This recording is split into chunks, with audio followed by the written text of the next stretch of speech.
అంటే ఈ family star కథ నీకు ఎక్కడ ఇన్స్పైర్ అయ్యావు? నేను ఇది ఒక అంటే ఎప్పటి నుంచో ఒక ఐడియా ఉందండి నాకు. లైక్ అంటే నేను స్ట్రగ్లింగ్ ఫ్రమ్ చదువుకున్నప్పటి నుంచి, తర్వాత ఇక్కడ ఏడీగా ఉన్నప్పుడు, తర్వాత మన ఎస్విసిలో వర్క్ చేసినప్పుడు. ఓహో, మేము కూడా ఇన్వాల్వ్ అయినాం. సో అలా కొన్ని లైఫ్లో కొన్ని ఉండేవి. లైక్ అదే ఇప్పుడు బంక్కి వెళ్ళినప్పుడు కంప్లీట్గా ఫుల్ ట్యాంక్ ఎప్పుడు అవుతుందా అసలు కాన్ఫిడెంట్గా, అసలు ఒక మంత్ అంతా అసలు ఆల్మోస్ట్ ఒక 1 మంత్ అంతా ఈ ఎఫ్ మీద ఉండి నాది అంటే ఎంటీ ఫుల్ అని ఉంటుంది. సో అది బండి అలా నడపగలనా ఎప్పటికైనా. నాకు ఫస్ట్ ఈ కథ రాయడానికి ఆ బైక్ది ఇన్స్పిరేషన్ అనమాట. సో ఒక మిడిల్ క్లాస్ గై అంటే ఆడు ఫుల్ ట్యాంక్ కొట్టిస్తే అంటే వాడికి ఉండే కాన్ఫిడెన్స్ వేరే. అంటే నేను ఎప్పుడైనా ఒక 200, 250, 300 రూపీస్ పెట్రోల్ వేయించినప్పుడు నాకు ఒక ఫీలింగ్ ఉండేది, అమ్మ ఒక 10 days మనల్ని ఎవడో ఏం చేయలేడు ఈ ప్రపంచంలో. అది అసలు ఈ క్యారెక్టర్ అందరికీ ఉంటుంది కదా. సో అని ఇంకా నా పర్సనల్ లైఫ్ని, నా జర్నీ ఏదైతే ఉందో లాస్ట్ 20 years, నా ఇన్నర్ ఫీలింగ్స్ ఏవైతే ఉన్నాయో, సో అవన్నీ కలిపి ఈ కథలో ఒక క్యారెక్టర్ అనుకొని, సో ఈ గోవర్ధన్ క్యారెక్టరు ఒకటి అనుకున్నా. సో మనం గీతా గోవిందం చేసినప్పుడు లైక్ అంటే నిన్ను చూసినప్పుడు మళ్ళీ నాకు నీ గురించి కూడా తెలుసు. లైక్ గోవర్ధన్ గారు కానీ, తర్వాత మదర్ కానీ, ఆనంద్ కానీ, తర్వాత రాజుగారి గురించి తెలుసు. నేను ఇంతకుముందు వర్క్ చేసిన ఏడీలు కానీ, సో ఓవరాల్గా నా చిన్నప్పుడు చైల్డ్హుడ్ ఫ్రెండ్స్ కానీ, సో అందరం ఆ జోన్ నుంచి వచ్చిన వాళ్ళమే. సో ఇది సో అప్పుడు ఒక ఐడియాగా అనుకున్నప్పుడు, సో ఒక ఆల్మోస్ట్ ఇది నాకు ఒక 2 years పట్టింది ఓవరాల్. అంటే రాయడానికి కాదు, జస్ట్ ఇంకా ఈ క్యారెక్టర్ అలా ఒక్కొక్క ఇన్సిడెంట్, ఒక్కొక్క ఈవెంట్ అలా వెళ్తూ లైక్ ఇందులో బ్రదర్ ఎమోషన్ కూడా నాది కొంచెం పర్సనల్ ఎమోషన్ అనమాట. అంటే ఇందులో బ్రదర్ ఇది ఒక ఇన్సిడెంట్ ఉంటుంది.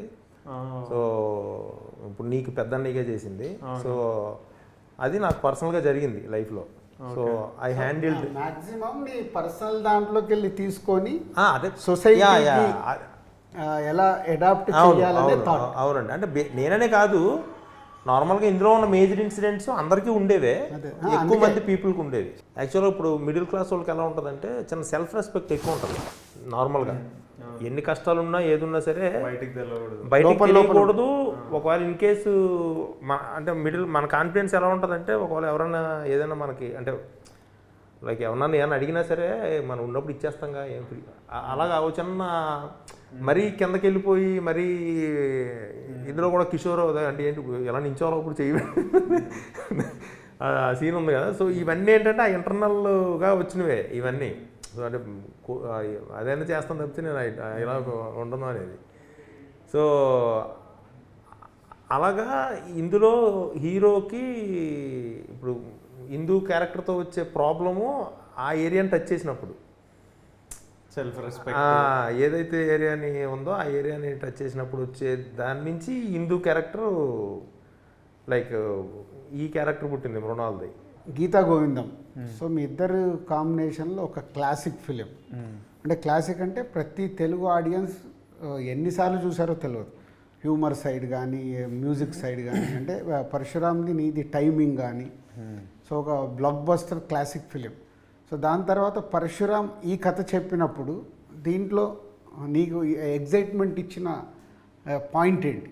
ఇప్పుడు నాకు గీతా గోవిందం విన్నప్పుడు, ఫ్యామిలీ స్టార్ కథ విన్నప్పుడు 2 సార్లు బుజ్జి నరేషన్ పరిత నేను నవ్వుతుంటా, ఆయన నవ్వుతుంటా, నేను నవ్వుతుంటా. So first of all 2 extremely enjoy చేసిన నరేషన్లు. ఇది నేను విన్నప్పుడు ఎంజాయ్ చేయడం పక్కన పెడితే నా లైఫ్లో చూసిన ఇన్సిడెంట్లు అందరికీ అది అనిపిస్తుంది.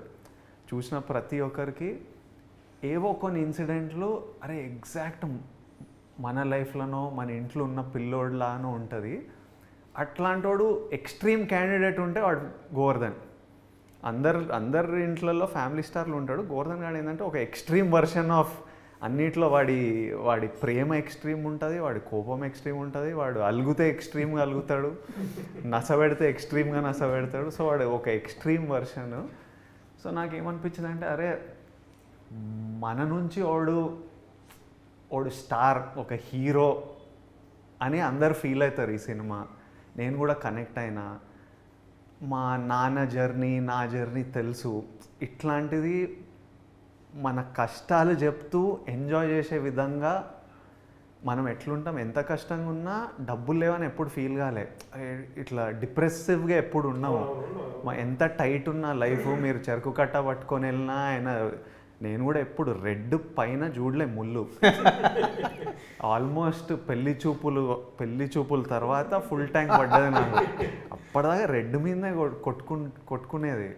ఇంకా నేను బస్సులో వెళ్ళేటప్పుడు పక్కన కార్లలో వెళ్తుంటారు కదా, ట్రాఫిక్ స్టాప్లో ఆగినప్పుడు కార్లు, వీళ్ళు ఏం చేస్తారు, ఎట్లా కొనాలి కారు అంటే, ఇన్ని డబ్బులు ఎట్లా రావాలి, ఎప్పుడు సంపాదించాలి, ఏం చేస్తే ఆ రేట్లు ఏంది, ఇప్పుడు వీళ్ళందరూ ఏం చేస్తుంటారో అని చూసేవాడిని. ఇప్పుడు నేను కారులో వెళ్తుంటే నేను బస్ వైపు చూస్తే ఇప్పుడు వాళ్ళ ఫీలింగ్ ఇట్లా ఉంటుంది కదా, నేను అక్కడ కూర్చొని ఆలోచిస్తుంటా వీళ్ళంతా ఏం ఫీల్ అవుతున్నారో మన బండిని చూసి, మనం లోపల ఏసీలో కూర్చొని నేను అటువైపు నుంచి ఫీల్ అవుతుంటా, నా కార్ని అటువైపు నుంచి చూస్తుంటా. బట్ సో నేను ఇవన్నీ కనెక్ట్ అయ్యా, వాజ్ లైక్. అండ్ ఇలాంటి క్యారెక్టరు, గోవర్ధన్ లాంటి క్యారెక్టరు రేర్లీ పడతాయి, అందరికీ గుర్తుండిపోయే క్యారెక్టర్ ఫర్ ఇయర్స్. సో ఇట్లాంటి క్యారెక్టర్ పడ్డప్పుడు వదులుకునే, అది stupidity. So immediately I was like I want to do it. నేను మీకు చెప్పిన కథ చాలా బాగుంది, ఐడియాగా చెప్పిండే నా దగ్గర ఫుల్ ఫ్లెజ్. చెప్పింది కూడా అదే సార్, పరశురామ్ గారి దగ్గర ఒక ఐడియా ఉంది వినండి అని చెప్తేనే అప్పుడు నేను బుజ్జితో మాట్లాడి విన్నాను.